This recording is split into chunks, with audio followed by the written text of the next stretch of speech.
करवा चौथ की कहानी यानी इसकी व्रत कथा। करवा चौथ व्रत कथा स्थान अनुसार बदलती रहती है, तो अधिकतर स्थानों पे ये कहानी सुनी जाती है। एक साहूकार के 7 लड़के और 1 लड़की थी। सेठानी के सहित उसकी बहुओं और बेटी ने करवा चौथ का व्रत रखा था। रात्रि को साहूकार के लड़के भोजन करने लगे तो उन्हें अपनी बहन से भोजन के लिए कहा।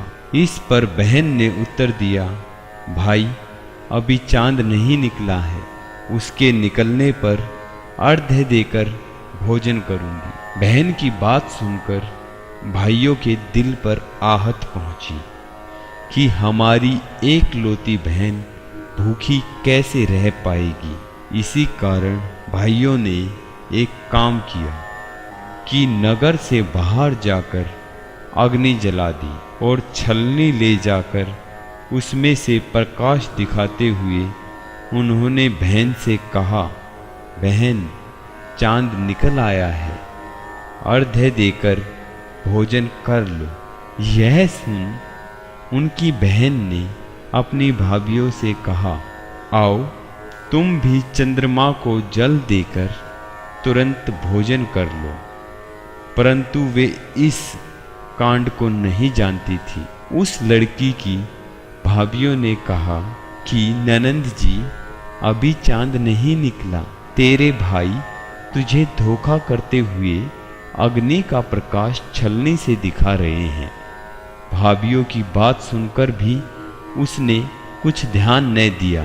भाइयों द्वारा दिखाए प्रकाश को ही चंद्रमा मानकर उसे जल देकर भोजन कर लिया। इस प्रकार व्रत भंग करने से गणेश जी उस पर अप्रसन्न हो गए। इसके बाद उसका पति सख्त बीमार हो गया और जो कुछ भी उनके घर में था वो उसकी बीमारी में लग गया। जब उसे अपने किए हुए दोषों का पता लगा तो उसने पश्चाताप किया। गणेश जी की प्रार्थना करते हुए विधि विधान से उन्हें चतुर्थी का व्रत करना आरंभ कर दिया।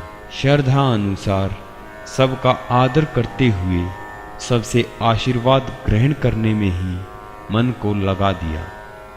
इस प्रकार उसके श्रद्धा भक्ति सहित कर्म को देखकर भगवान गणेश उस पर प्रसन्न हो गए और उसके पति को जीवन दान देकर उसे आरोग्य करने के पश्चात धन संपत्ति से युक्त कर दिया। इस प्रकार जो कोई छल कपट को त्याग कर श्रद्धा भक्ति से चतुर्थी का व्रत करेंगे, वे सब प्रकार से सुखी होते हुए कलेशों से मुक्त हो जाएंगे। उनके पतियों की दीर्घ आयु हो जाएगी और घर में सुख शांति और धन धान्य की बरसात हो जाएगी।